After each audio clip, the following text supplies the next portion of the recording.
Oke, selamat datang ya.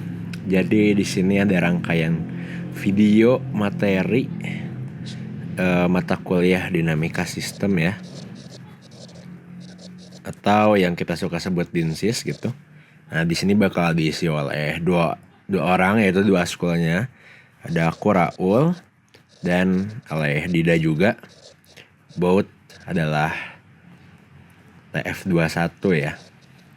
Oke, jadi pertama-tama sebelum kita memulai rangkaiannya, kita perlu membahas dulu sedikit terkait apa tujuannya mata kuliah ini. Oke, jadi dalam perancangan suatu sistem gitu ya, let's say kita akan mendesain suatu sistem, desain sistem, pasti kita ada requirement, pasti ada kebutuhan gitu. Pasti ada, kita punya syarat, kita punya kebutuhan dari sistemnya bisa apa. Contoh, misalnya kita pengen desain mobil. Kita pasti ada spek-spek ya, contoh top speednya berapa. Misalnya dipakai buat balapan gitu ya. Atau misalnya kalau kita pengen dia dipakai buat nanjak gitu. Kita perlu tahu juga torsinya bisa berapa. Torsinya berapa, top speednya berapa. Terus misalnya kalau mau biar bagus juga bagaimana airflow-nya gitu ya. Apakah dia aerodinamis atau enggak. Dan pasti kita punya kriteria tertentu. Katakanlah kita pengen top speednya 300 km per jam. Torsinya sekian gitu ya. Airflow-nya seberapa aerodinamisnya, kita punya kriteria tertentu. Dan bagaimana cara kita agar ketika mendesain, kita bisa memastikan bahwa sistem kita itu bertemu dengan kriteria yang kita inginkan. Yaitu adalah kita harus pertama-tama bisa memodelkan sistem.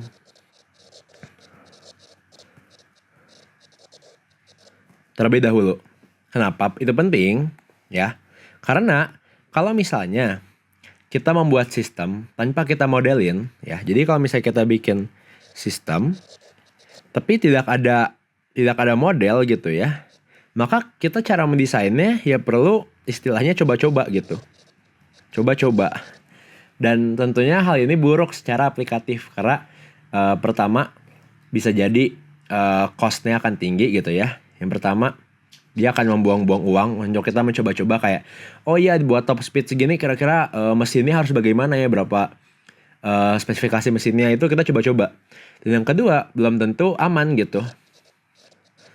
Kalau misalnya ternyata kita membuat suatu sistem, terus ternyata sistem itu misalnya melibatkan suatu reaksi kimia yang ternyata berbahaya, dan kita perhitungan salah sehingga terjadi misalnya failure gitu ya, ya itu berbahaya juga gitu. Atau misalnya kita sebacam merancang sistem electrical gitu ya, tapi kita tanpa merancang di PCB, tanpa menggunakan skematik, langsung colok-colok aja dan ternyata ada yang short, dan itu jadi korslet, kan berbahaya juga gitu. Dan disitulah dimana seorang engineer itu untuk kita bisa merekayasa, itu kita harus juga bisa memodelkan sistemnya agar kita bisa merekayasa dengan aman, agar kita bisa merekayasa sepuasnya gitu. Kayak gitu. Rekayasa sepuasnya. Kayak gitu. Nah, sebenarnya kalau kita ngomongin pemodelan sistem, ya sebenarnya dari zaman SMA pun kan sudah pernah. Contoh, kan mungkin dari dulu udah sering dikasih soal yang kayak balok, terus ada orang yang kayak mendorong gitu. Terus misalnya guru kalian bertanya, apa gitu ya, bagaimana cara kita menentukan gitu perpindahannya, ya. Katakanlah kita bisa menentukan perpindahannya ketika sudah didorong gitu dengan gaya F gitu. Maka kita sebenarnya sudah belajar ya, caranya adalah kita tahu bahwa gayanya sama dengan massa si balok dikali percepatan, lalu dari sini percepatan sama dengan F per M gitu ya. Lalu untuk menentukan posisi, karena A itu adalah turunan yang 2 kali, maka sebenarnya kita hanya tinggal perlu mengintegrasikan bagian ini 2 kali gitu, sehingga XT-nya kita akan peroleh menjadi F per 2M T kuadrat ditambah konstanta-konstanta lainnya. Kayak gitu. Dan sebenarnya ini adalah cara kita memodelkan sistem. Karena Katakanlah sekarang kamu sebagai si orang ini, ya, ini adalah kamu pengen ada balok nih depan kamu yang punya massa tertentu. Terus kamu pengen tahu, oh, aku harus memberikan gaya berapa, ya, misalnya aku harus berapa F sehingga dia bisa berpindah sebesar 30 meter dalam waktu 5 detik gitu. Nah, tentunya kalau kamu nggak pakai pemodelan sistem gitu ya kamu akan bingung. Oke, mungkin tadi agak salah. Mungkin anggaplah sekarang bukan manusia, tapi katakanlah kamu menggunakan suatu mesin gitu. Jadi katakanlah kamu menggunakan suatu mesin yang mendorong. Oke, mesin ini akan mendorong dan dia akan mengapply suatu gaya gitu. Nah, pasti akan dipertanyakan gitu terkait berapa gaya yang gua harus berikan agar sistem gua bisa menempuh 30 meter dalam waktu 5 detik. Dan kalau kita pengen trial and error bisa-bisa aja. Mesin kamu awalnya misalnya cobain gayanya misalnya 10 Newton. Terus kita lihat buat X sama dengan 30 meter dia T-nya berapa gitu ya. Nah itu dicobain terus misalnya F sama dengan 20 Newton. Kalau misalnya belum memenuhi berarti misalnya lihat lagi T-nya berapa. Kayak gitu terus. Nah fungsinya pemodelan sistem adalah biar kita bisa memperoleh output yang kita inginkan tanpa harus banyak mencoba-coba secara produksinya gitu. Jadi kita cukup mencari dulu secara matematis, secara model yang mana yang terbaik, baru akhirnya kita eksekusi untuk dilakukan. Seperti itu. Jadi pemodelan sistem itu sangat penting. Mungkin secara isi materi ini kesannya kayak kuliah yang sangat berbau instrumentasi dan kontrol ya konsentrasinya, tapi sebenarnya enggak, ini kepake di semua hal kok. Maksudnya mau merancang apapun pasti dasar dari semua perancangan tuh perlu pemodelan terlebih dahulu. Oke. Nah, ngomong-ngomong terkait kita ngomongin dari perancangan, pemodelan gitu ya. Sebenarnya apa itu pemodelan gitu ya? Nah, pemodelan itu adalah dalam kasus ini, dalam batasan kuliah ini, model itu kan adalah representasi dari aktualnya gitu. Atau bisa dikatakan sebagai mungkin kalau aku sebut misalnya kayak miniatur. Kayak kalau kamu tahu Taman Mini Indonesia gitu ya, itu kan ada miniatur-miniatur banyak objek-objek gitu di sekitar Indonesia. Nah, tentunya itu adalah miniatur. Cuman kalau dalam kasus kita, model itu adalah suatu hal gitu ya. Jadi model itu bisa kalau aku sebut itu suatu hal yang dapat representasikan gitu ya, representasi karakteristik sistem aslinya. Kayak gitu. Nah, bagaimana cara aku mencontohkannya gitu ya? Katakanlah gini. Katakanlah aku pengen tahu nih, sebenarnya kalau kita ada mobil, katakanlah kita ada mobil, dia rodanya ada 4 gitu ya, dan dia tuh kalau misalnya ditabrakin ke dinding, apa yang akan terjadi kerusakannya pada mobil ini? Nah, bisa aja daripada kita menggunakan mobil asli, kita bisa merancang suatu miniatur mobil yang dia bisa merepresentasikan fitur atau karakteristik dari mobil tersebut dalam skala yang lebih kecil. Dan untuk memperoleh hasil yang sama, kita bisa scaling up aja gitu. Ini mungkin mirip-mirip seperti dulu kalian belajar di mekanika fluida, yang bagian ada yang semacam pie group, kalau aku nggak salah, yang kayak kita bisa ngelihat, oh ya kalau kita pengen nyobain airflow di suatu benda, maka kita sebenarnya nggak perlu di benda tersebut, kita bisa mengambil kayak karakteristik yang similar dan hasilnya itu akan sama dengan hasil aktualnya. Kurang lebih logikanya kayak gitu. Cuman di basis kita ini kita istilahnya pakai namanya model matematis, oke? Jadi kita nyebutnya sekarang model matematis atau model matematika. Dan gak perlu aku jelasin ya, berarti si halnya ini menjadi persamaan matematika. Jadi model matematikanya adalah persamaan matematika yang menjelaskan suatu karakteristik dari sistem. Jadi kalau kita misalnya, balik lagi kasus tadi, misalnya kita punya mobil yang mau nabrak, kita gak perlu menguji langsung gitu ya untuk melihat apa dampaknya misalnya kalau manusia di dalamnya dia bakal kepental ke depan berapa jarak itu nggak perlu kita lihat, nggak perlu kita coba. Kita bisa misalnya menurunkan persamaan matematisnya, misalnya kita menurunkan persamaan bahwa percepatan dari tumbukannya adalah misalnya suatu fungsi gitu ya, suatu fungsi yang kita nggak tahu apa, dan akhirnya kita bisa menyelesaikan fungsi x-nya gitu, sehingga kita tahu bahwa posisi dari orang ketika dia menumbuk itu, misalnya awalnya di sini, dia akan kelempar berapa meter ke depan ketika dia bertumbukan dengan dindingnya gitu. Kayak gitu. Nah, tentunya karena kita menggunakan model matematis, jadi kuliah ini sebenarnya bakal banyak banget persamaan matematikanya. Oke, jadi bear with that aja. Tapi persamaan matematikanya nggak terlalu kompleks. Banyaknya hanya dalam persamaan polinomial. Jadi persamaan yang pangkat-pangkat aja. Nah, satu hal yang perlu kita ingat-ingat kembali materinya untuk kuliah ini terkait matematika, selain dari matematika yang dasar, yaitu adalah terkait transformasi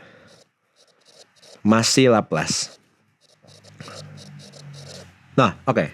Sebelumnya, kenapa kita banyak menggunakan transformasi Laplace?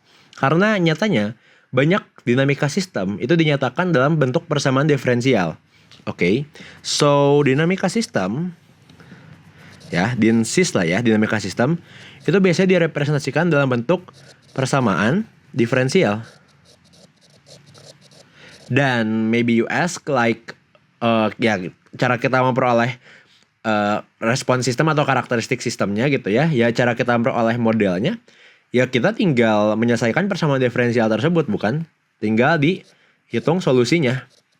Misalnya kalau di sini tadi persamaan diferensial x dot dot, maka kita harus menghitung xt-nya berapa gitu. Nah, cuman terkadang jalur untuk menempuh menjadi solusi ini tidak semulus garis ini. Mungkin ya persamaan diferensial bisa muter-muter, bahkan ya susah aja gitu untuk kamu selesaikan. Oleh karena itu, kita punya cara menggunakan transformasi Laplace. Jadi dengan transformasi Laplace, kita bisa ubah persamaan diferensial tersebut ke domain Laplace. Oke, baru dari domain Laplace, kita hitung solusinya di domain Laplace atau domain S gitu ya. Jadi kita hitung X besar S. Baru dari sini kita inverse dia balik ke xt gitu. Jadi di sini kita Laplace dari fungsi X. Lalu di sini kita inverse balik Laplace dari fungsi X. Kayak begitu. Itulah kenapa kita menggunakan transformasi Laplace, karena sebenarnya kunci untuk menyelesaikan persamaan diferensialnya. Nah, hal yang perlu diingat dari transformasi Laplace adalah bahwa ketika kita punya suatu fungsi misalnya dalam domain waktu xt, maka transformasi Laplace dari xt atau xs itu sama dengan integral dari 0 sampai hingga xt min est dt. Okay, so the t is the domain waktu. Dan variabel S ini adalah variabel domain Laplace. Nah, sebenarnya persamaan ini tuh kita bisa pakai buat transformasi Laplace semua hal, asal kita menghitung integral ini. Cuman tentunya itu akan membuang waktu sangat banyak, jadi kita hanya perlu menghafal-hafal saja fungsi yang sudah jadi. Nah, tidak banyak fungsi Laplace yang perlu dihafal. Mungkin beberapa yang sangat perlu diingat, ya, itu adalah kalau suatu fungsi xt langsung saja jadi xs gitu ya. Dan kalau misalnya dia adalah turunan, oke, katakanlah di turunan pertama, maka dia akan menjadi x dikali s. Sorry, ini mungkin t sama s aku copy saya biar nggak pusing. Tapi intinya ini adalah domain waktu dan ini adalah domain Laplace, oke. Nah, kalau misalnya x-nya turunan 2 kali, maka dia akan menjadi x s kuadrat. Kalau aku pakai x kapital itu artinya x dalam domain Laplace ya teman-teman. Oke, jadi buat x pangkat 3 berarti s pangkat 3 dan seterusnya, itu nggak perlu jelasin lagi. Nah, kalau dia nilainya bersifat konstanta, ya katakanlah konstanta bernilai 1, maka di sini Laplace akan menjadi 1 per s ya dia. Kayak gitu. Dan kalau misalnya dia adalah suatu nilai gitu, misalnya katakanlah 5 gitu, maka di sini akan menjadi 5 per s kuadrat. Maaf, 5 per s. Kayak gitu. Jadi kalau ada konstanta tinggal dibikin jadi 1/s, 1/s, 1/s aja. Kayak gitu. Dan ya kurang lebih banyaknya hanya ini yang kepakai ya, hanya transformasi Laplace untuk persamaan yang diferensial turunan dan untuk konstanta. Karena biasanya input yang kita gunakan itu hanya input step. Oke, kayak gitu. Jadi dengan bekal materi transformasi Laplace, harusnya kalian sudah bisa mengikuti isi kuliah ini. Walaupun nanti ini hanya akan kepakai di bagian awal saja ya. Jadi ini hanya akan kepakai ketika kita ngomongin namanya fungsi transfer. Mana G-nya ya? Fungsi transfer. Jadi ini hanya kepakai kalau kita memodelkan berbasis fungsi transfer. Nah, kalau misalnya kita melakukan pemodelan yang lain, ada namanya istilahnya, ntar kan bakal kenal namanya state space. Dan ini berbasisnya adalah matriks dan vektor. Tapi ini nggak ada yang spesial banget dan ntar pasti bakal dijelasin lagi terkait matriks dan vektornya. Oke, jadi buat pembekalan awal kalian hanya perlu mengingat-ingat lagi apa itu transformasi Laplace dan kenapa kita perlu menggunakan transformasi Laplace dan akhirnya apa saja bentuk-bentuk transformasi Laplace sederhana yang akan digunakan. Oke, jadi aku rasa itu cukup untuk introductory. Mungkin bisa kalian lanjut. Jadi abis ini isinya akan dibahas terkait cara pemodelan sistem. Lalu ntar bakal dijelasin juga terkait cara menggunakannya di MATLAB. Dan diakhiri dengan cara kita menganalisis karakteristik dari respon sistem. Seperti itu. Oke, aku harap video-video, rangkaian video yang akan dibuat itu akan membantu kalian untuk mendapat pemahaman yang maksimal terkait mata kuliah dinamika sistem ini. Sekian dari video ini, terima kasih.